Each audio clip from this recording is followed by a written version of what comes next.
welcome to Anu Yon Apren Konlat. Let's get to know each other. As you know, my name is Yuslin. I would like to say a big thank you to you for accepting my invitation. I want you to introduce yourself to the audience, which I know was impatient to know who you are. Well, Yuslin, thank you so much for inviting me. I really appreciate this. And I was excited about the opportunity to come on your show and have a conversation with you. So you said introduce myself. Wow. I don't know if we have that long, but I'm going to give you a little glimpse.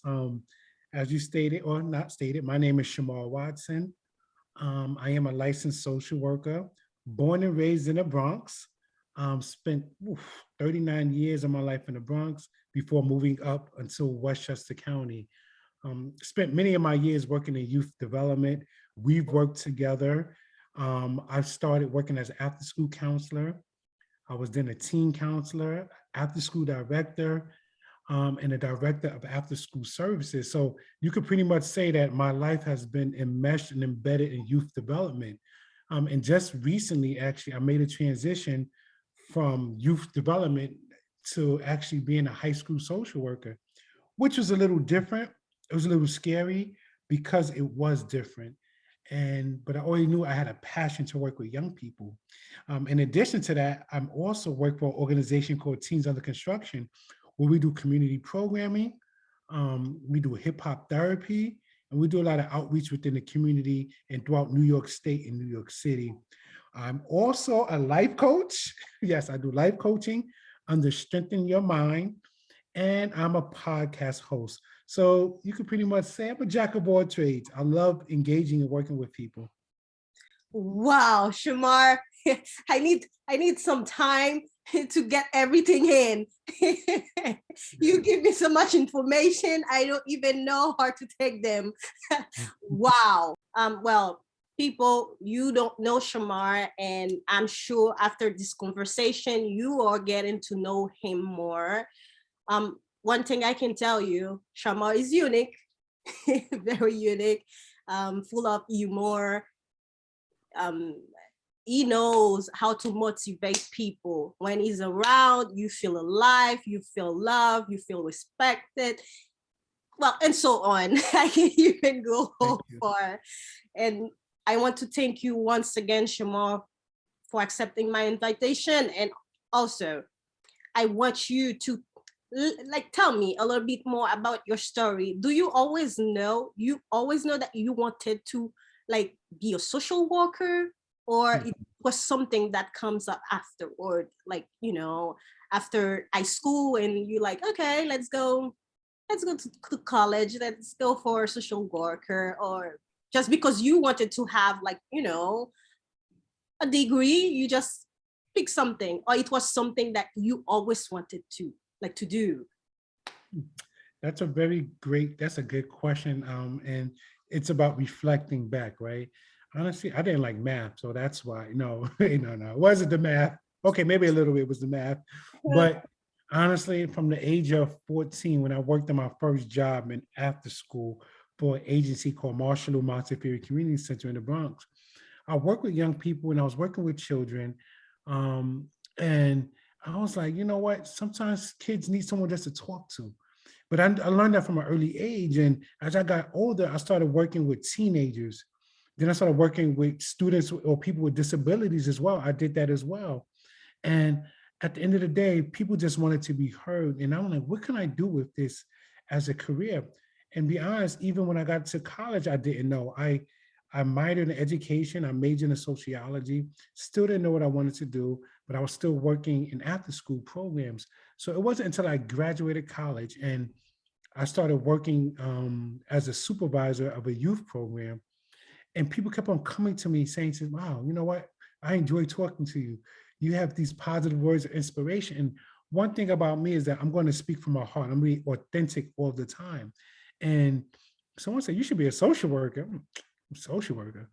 And I was like, oh, they don't pay anything for social workers. And then I realized that you can find the money when you find your passion.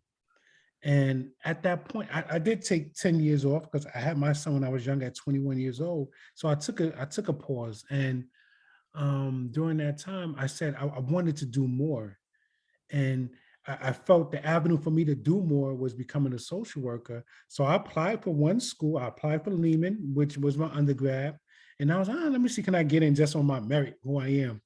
They said no. I was heartbroken. I was devastated. Like, I couldn't get accepted. So I was like, let me take this serious. I wrote the paper. I had people check it.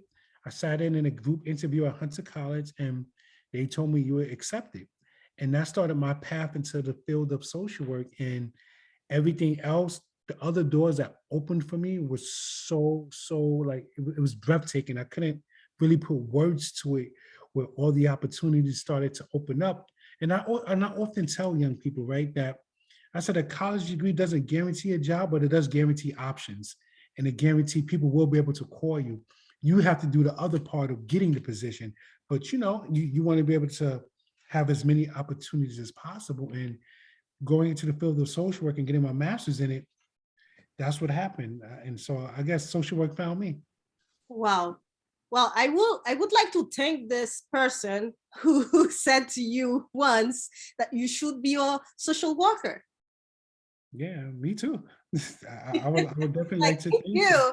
And then to tell you the truth, you like that person said the truth about you. Like you are like you motivate people. When you're around people, you motivate them. It doesn't matter if they had like a hard time, like a bad day, whatever happened in this person's life. You find a way to like put that light. Thank you. Thank you. And that's what I try to do on a daily basis. So sometimes it's easier to speak it, but sometimes we don't follow what we're saying. Mhm. And I'm a firm believer in if you're going to speak it, you need to follow it as well. So I try to live in my truth. No, absolutely. So, well, I heard more than social worker. I heard like other other title. Mhm.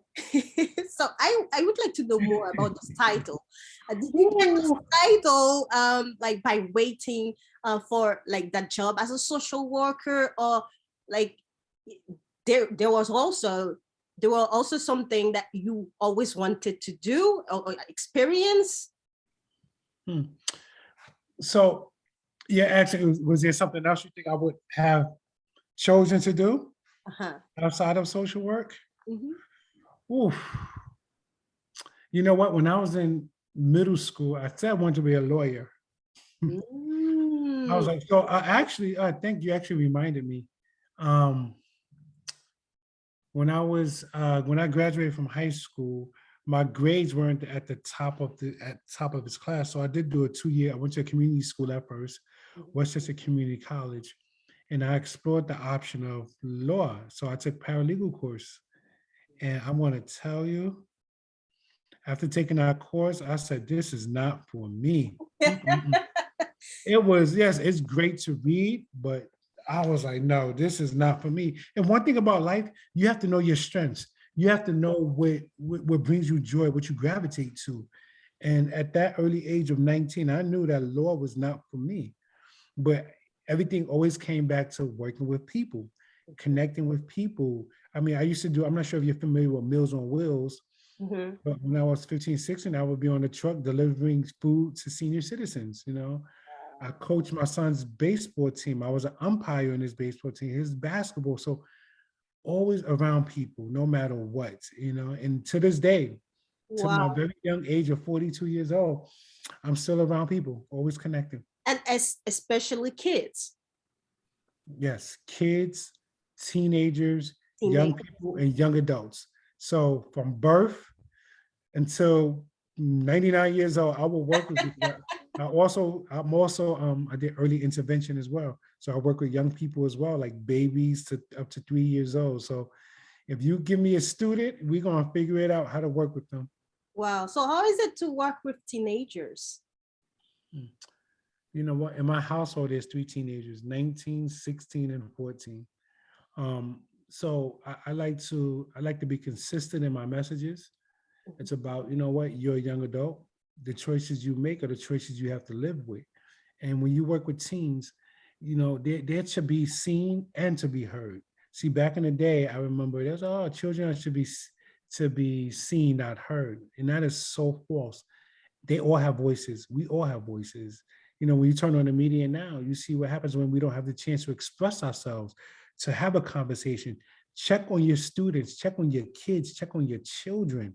You know, when they're locked in that room by themselves, when they're loners, when they're walking down the halls by themselves, just check in with them because you don't know the struggle people are going through. You know, I had a girls group I ran today in my school, and the things that they opened up to reveal, it was like, wow, it was heartwarming. And but to give them that platform just to speak, because people walk around with stuff and people think it's, you know, I tell people all the time, it's okay not to be okay, you know, but you have to open up and speak to a trusted person. So teenagers are just mini adults, and they need to be heard and they need to be directed, not told what to do, but guide them. Because, you know, when you tell people stuff, they don't want to do it. They want to do the opposite. So you guide them, you give them the tools, and ultimately it's their decision to do what, you know, to either follow it Mhm. or go their own route. And sometimes they have to go their own way in order to learn. No, exactly. I agree. Sometimes they have to, I'm not saying like, I know if it was my grandparents, they will like they will set out. They have to learn the hard way. Yeah. I well, I think yes, it's good to let like teenage have their own experiences in order to grow, in order to understand, and in order to learn from like their mistakes and so on. So I agree with you. Definitely. No, Definitely. no, definitely. Yeah. So I'm going to ask you a tricky question. Uh-oh.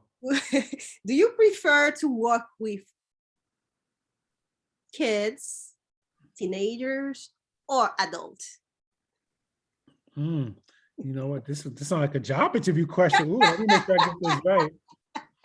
But you know what? I'm glad you asked that question. Um, my honest truth and is that I can work with any population. My passion is working with young people. Young people are learning. Young people we can mold, we can guide. Adults we can impact as well, because when I do my life coaching, we're impacting, we're having conversations, right? Mhm. About how do we get to that next chapter in life. But with young people, there's that light there, and we can help brighten that light, give them guidance, show them. And honestly, kids keep me young. I'm gonna be honest with you, they keep me so young, keep me hip, like keep me up to date with stuff. Let me know, Mr. Watson, you get old. They don't say that anymore around here. I'm like, you saying, what you talking about? You know, talk about Walkmans Mhm. and beepers, and they're like, what is that? Is that in the museum? So these are conversations that I have. And honestly, every day I wake up and I go to work, I'm extremely happy, regardless of what challenges I'm going to face. As a school social worker, high school social worker, you're going to have some difficult days, you're going to have some challenging times. But I will not trade that in, because you know what? Maybe you're that voice that could impact that young person's life, that could change that young person. And I think we all can play that part. Social worker, educator, custodial staff, security. Simply greeting someone, saying hello can make a significant difference in someone's life. I agree. Once again, I agree. And I think it's time like for us to not only think about ourselves but other people. And like you said, when you are like fair to people, you are nice to people, you can make big changes, like big changes. You don't even imagine how, Yeah. yeah, you can impact in a very good way in this person's life. Can I tell you something? Yesterday, I was coming from Philadelphia. I was doing a training. I was part of a training in Philadelphia and New Jersey. I was doing a tour of these schools. They're called SESI schools, and they have this model of impacting young people, but being creative and innovative and creating this environment where they feel safe. And they have town halls in the morning, town halls in the evening. They check the children's teens, they give their cell phones in the morning, and the team said, you know what? Taking our cell phones has helped us a great deal. We're able to focus, we're able to concentrate. But more importantly, they said when we're in this environment, people see us for our names, not an ID number. And that was very powerful, where that they said these are students that were what we call at risk, but now they're at promise because they've been given the right resources. And to further to your point, to speak about helping people, I was at the gas station coming back, walking in the parking lot. Gentleman pulls up to me in the minivan and says, sir, can I have a few dollars? And you know, when you're born and raised in New York in the Bronx, you're like, wait, hold on, what do you want money for? What are you up to? He was like, no, I do need money. You go to the ATM. I said, I'm not going to the ATM. Can I help you? He said, I have no gas. So, and he said, look at my gas tank. And I looked at his gas tank, it was on E. He was with his wife in the back seat and his son in the front seat. This gentleman offered me his ring and his gold chain just to get some gas. I said, sir, it's okay. Took him to the gas pump, got him gas. He still offered these items to me. And I said, sir, no, it's fine. I just want you to be blessed and take care. You just never know the life of somebody you can impact, you know? It could be as simple as putting gas in someone's tank, but you could get them from that point A where they're going to that point B. So I think we all can play a part. You know, be a little kinder, be a little more gentle with people, because you never know the struggle people are going through.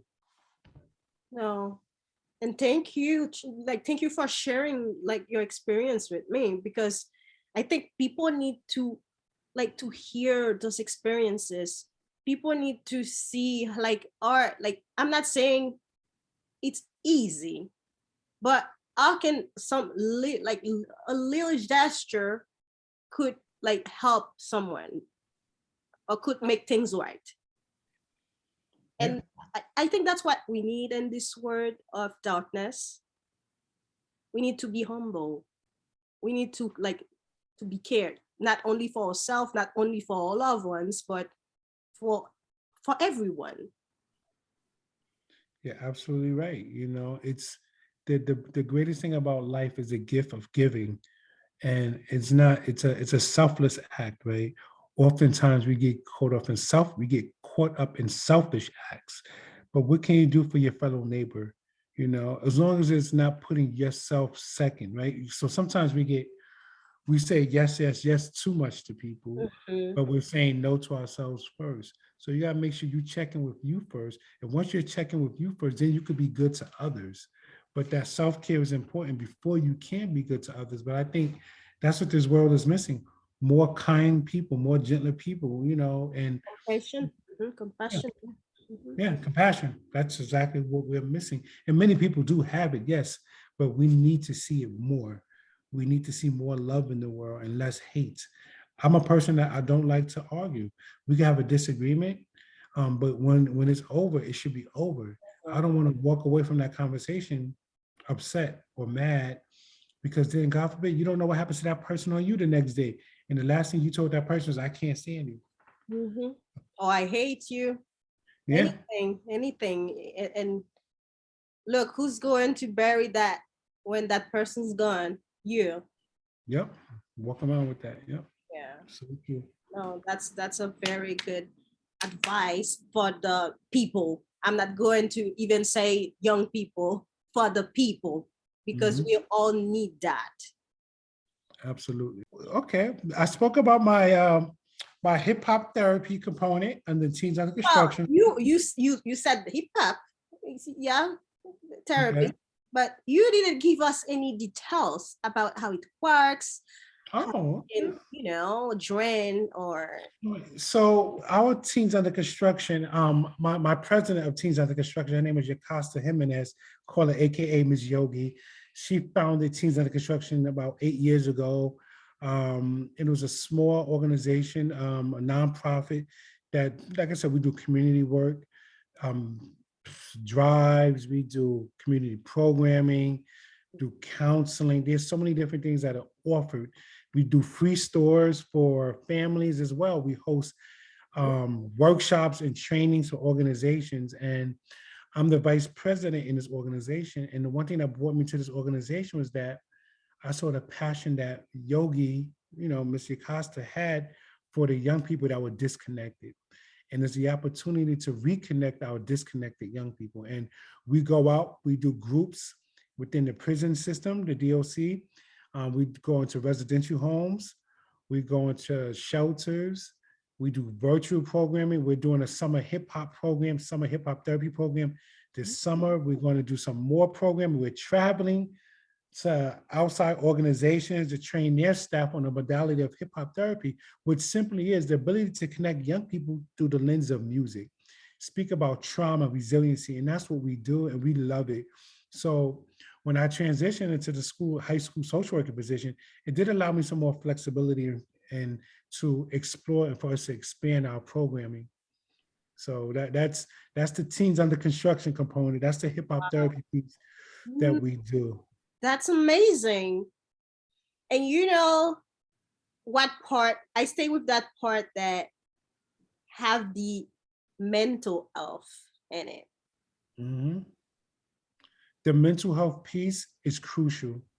We speak about, we cover so many topics. We, like I said, relationships, resiliency, which is basically the ability to bounce back, moving forward. We speak about growth mindset. We speak about so many different topics, and we cater it to the need of the programming that we're going to. And what's great is that we allow the students to do lyrics, to write lyrics, to go to a studio, to do graffiti art, like express themselves. And the students are raw, they're real, and that's what makes it impactful. No, I can't imagine. No, imagine doing something fun, but something that can really help you grow, to change your life, like for good. No. Absolutely. Like I said, Teens Under Construction program is powerful, it's dynamic, it's changing lives, it's impacting lives, and it's a mission that will continue to push forward through the leadership of Yogi and her husband, Paul. And I'm just part of a bigger mission. And that's what it's about. It's about changing the lives of young people, one person at a time. And that's what we're going to continue to do. Nah, amazing. And trust me, you're not only changing the life of the young people, but also the life of the parents or anyone that involved with those young adults.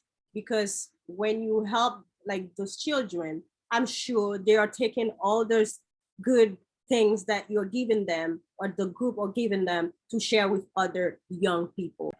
Yeah. And that's the mission, right? You teach one, each one. So basically, whatever you teach them, you hope that they pass it along to somebody else. Yeah, exactly. That's why I believe that anything that we are doing as human beings, we should be doing it well. Not like for pastime, not, oh, okay, all right, you know, this is that's the job. I just do. No, everything you do it right. Do it like with your heart, with passion. Because you never know who's going to use that information or who need it. So if you do it with your heart, then you will feel great. You will feel good when that person come to you and said, you know, Shamar, those words that you said to me the other day, they really impact like my life. They really helped me push forward. They really help me to help others. Yeah. Absolutely. No, I like the job that you're doing. I really do. Thank you. I'm gonna keep doing it. Please do, because that's what we need in this earth. And that's what I'm trying to create for my community, like the Asian community. We do not have like this kind of things, like to tell you the truth. It's the system. I don't know. It's probably the system that like it's all politics anyway, but we are not going to talk about politics. But it's unfortunate that we don't have like, you know, we don't have like people like you. We don't have like this system as like people as social worker who can help people in need. We don't have that. Mm. I guess the goal is to, so we know the need, right? So how do we change the narrative? And sometimes if the government's not going to be any help, we got to do it ourselves, right? We got to Exactly. start from within. We got to start encouraging our kids. All right, listen, this is the avenue we should take. This is what we need to do. It has to be a buy-in, because sometimes we got to just take it and do it ourselves if we're not going to get that assistance that is needed. Exactly. Exactly. And that's why I think having different people from different like background and have a chat with me, share their experiences, share their life experiences, anything that can help my community, that can help their community. It's I think that's what we need in this world. Look what happened the other day with all the, like, the school children at the Yeah, school all those innocent lives lost. lost. We and that speaks again to, us taking life for granted, right? We assume that when we walk out our doors, we're gonna walk back through those same doors. When you say goodbye to someone or have a good day, you don't know if that's the last time you're gonna say goodbye to them. So that's why it's so important to appreciate, to love our family, to love our friends, and not take any moment or any second for granted, because we just never know when it's our last day. In life, children should never be, parents should never have to bury their children. That's the reality. Well, We never know when our destiny, our last day will be. And no, imagine living a life knowing that. That would be a difficult life to live, to know when your last day is. So we just live life and just try to be as faithful and as positive and as good as possible. And that's all you can do. Let's live the best life you can live, in hopes that that's enough to keep us going and keep us around. And sometimes that's still, bad things happen to good people, but it doesn't mean you don't want to live your life. You still have to live your life. You still want to be happy. You still want joy, right? So don't want to live in a pessimistic way, like, oh, wait until something happens. No, no, enjoy life, but also be appreciative of and be aware. That's the best advice I can give people. absolutely. And I agree. And I will, like, on what you just said, we have to be grateful for what we have Mm-hmm. and be ready for what we are going to have or what we work for. We are working for. Like, if you're working hard for a better future, but Mm-hmm. while you're waiting for that better future, you need to enjoy your present. I know that even though I'm saying that, sometimes I go hard on myself. And yeah, sometimes I go hard on myself and not applying this. I know sometimes it's not practical, but I know that's the way it should be. And I try hard to follow that line.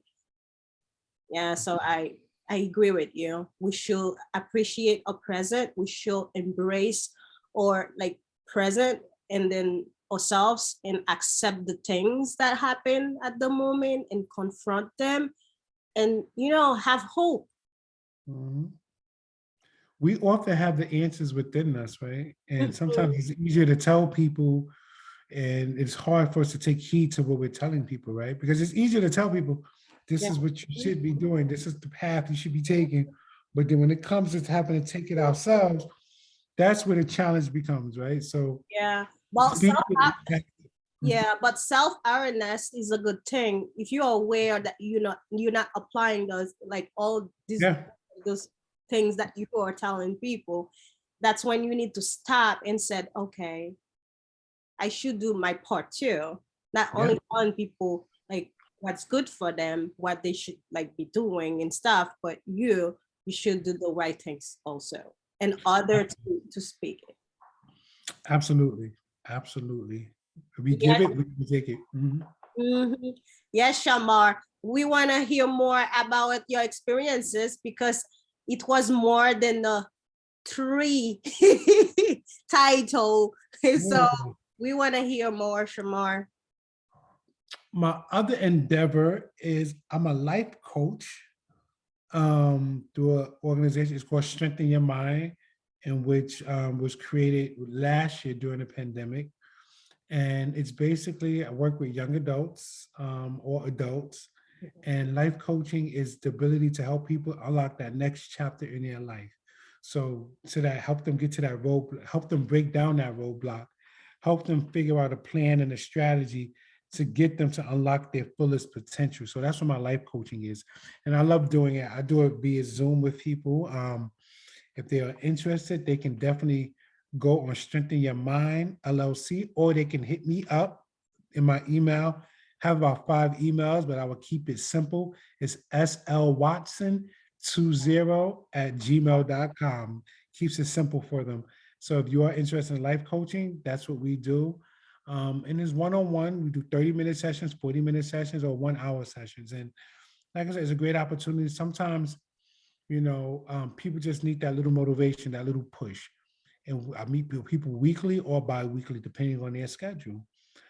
In addition to my life coaching, I also do my last thing I do. I'm a podcast host. I host a podcast called Motivate to Elevate. So that's Motivate, the number 2, Elevate. And that is where I speak to the masses. I speak to the people. I have about 63 episodes, and I upload one every week. And it's focused on mental health, believing in yourself, overcoming obstacles, the reality of what we're going through in this world. So all the topics are relatable.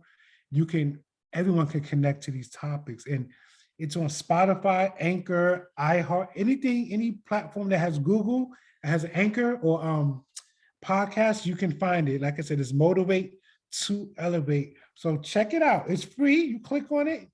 It's a nice 15, 20 minutes listen. If you can't sleep at night or on your way to work, just tune it in. And like I said, I started the podcast during the pandemic because I felt that people needed a voice to listen to. And sometimes there's some words of encouragement. One of my topics I focus on is resiliency. Do you realize getting out of bed for many people is just a test of resiliency? Because there's many people that don't get out that bed, right? So we speak about resilient behavior, pushing through even though you don't want to sometimes, going the extra mile. So definitely check that out as well, the podcast. I'm sure it'll be a great listen, just like this show right here. Oh my God, Shamar. And I want to thank you again for inviting me to your podcast. That was amazing. Yes, thank you for coming. You were a great guest, and I definitely appreciate you. And you definitely gonna be coming back. I guess I just told you. Of course. Yeah. Yeah, but you know what? I need a session. Straighten your mind.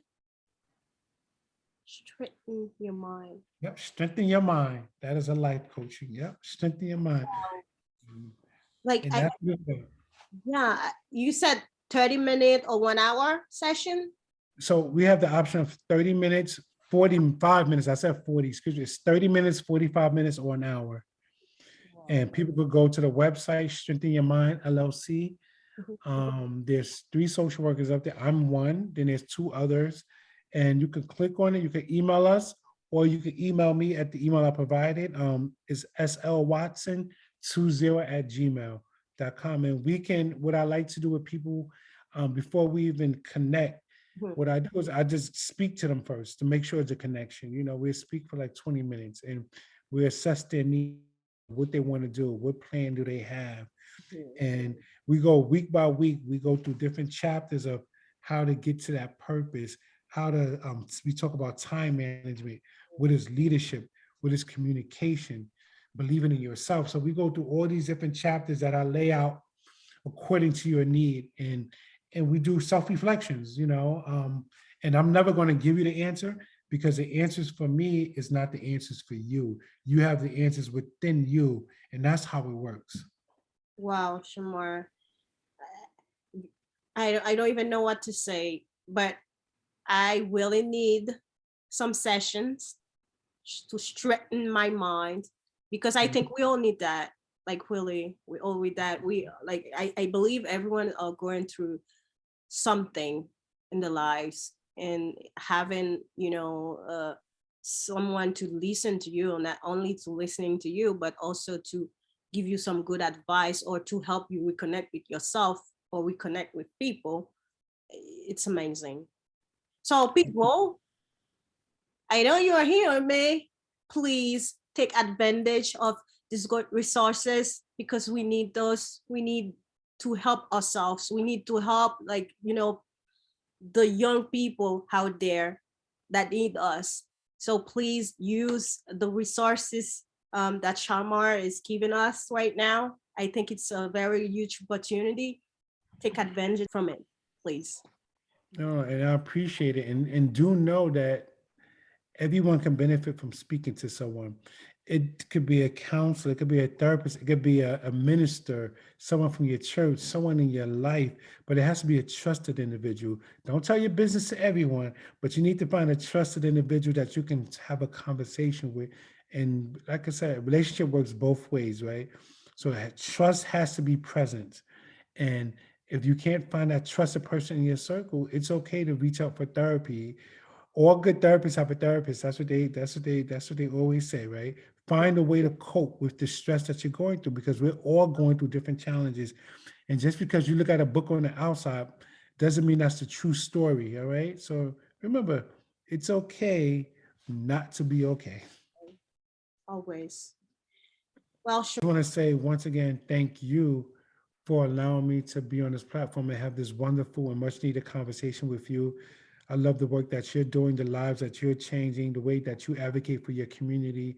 And I see the things that you're doing, and you always do it with a smile, which means that you're a genuine and authentic individual. And when you are that person, blessings will always come to you and will continue to come to you. And like I said, thank you, and keep doing the work that you're doing out here in the world. No, thank you so much. No, I am the one who will have to thank you. But I want you to leave a last advice for the audience about everything that's happening in the world. Not a specific one, but about everything, every negativity that happening right now. Like, I want you to give them some piece of advice how to push forward. Okay. Well, yes, it's a lot of stuff going on in the world, right? I do know though that in every cloudy day, the sun will eventually peek through. And when you're going through your challenges, when you're going through those speed bumps, just know those speed bumps are not there to stop you. Speed bumps are there to slow you down, to reevaluate, to reassess. If you're not happy in your current situation, reevaluate where you are. If you can't change the situation, change yourself within that situation. If you're not happy in a relationship, you don't need to stay there. Put yourself first. If you're not happy in a work situation, make sure that don't sit there and complain about it. Do something about it, you know?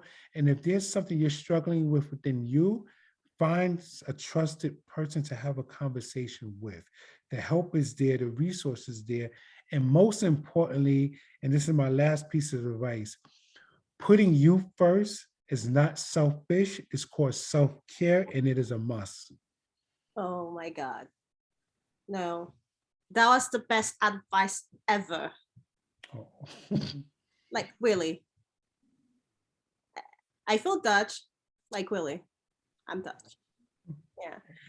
Well, once again, I want to thank you. And I know that my sisters are not here right now, but I know they will be like more than happy. They will be thrilled like to meet you. And I know that someday they will, because this is not the last time. I'm gonna hold you to it. I'm gonna hold you to it. I'm gonna hold you to it. Please do. Yeah, we need you here. Like I said, having a chat with Shamar is life-changing. Like, really. Thank you so much. I'm honored. I appreciate it. Well, as you know, I'm Yuslin. Let's get to know each other. Have a good night. Good night, all. Bye. Bye.